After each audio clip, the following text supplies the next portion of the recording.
You're listening to an Influicity podcast.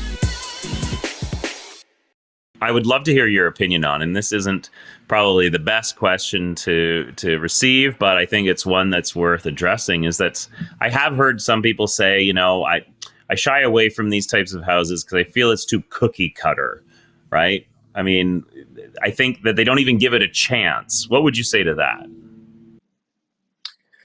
It's always an interesting question. I think that there are certain people that just feel like the repetition of the built form in a master plan feels too repetitive for them.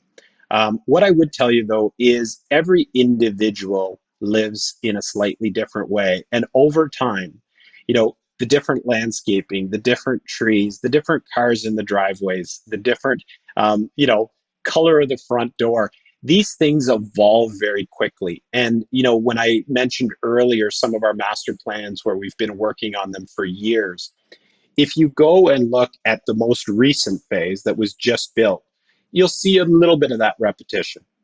Go and look at that same community, a phase that was built 10 years ago, and you'll see incredible variation. And the reason is because everything around the houses has evolved. One of the best examples, if you think about some of the wartime housing that was built, house after house after house after house. Today we call those cute and quaint, communities. But really, they were as cookie cutter as they come. And so that eclecticness that comes over time is really from things other than the house itself.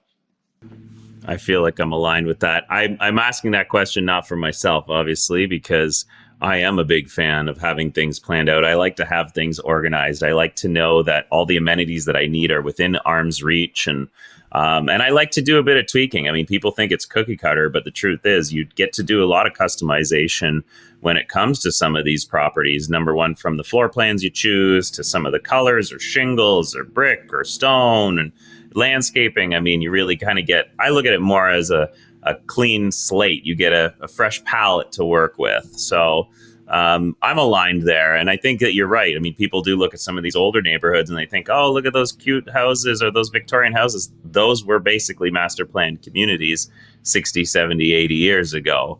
It just sometimes takes time for trees to mature and landscaping to change.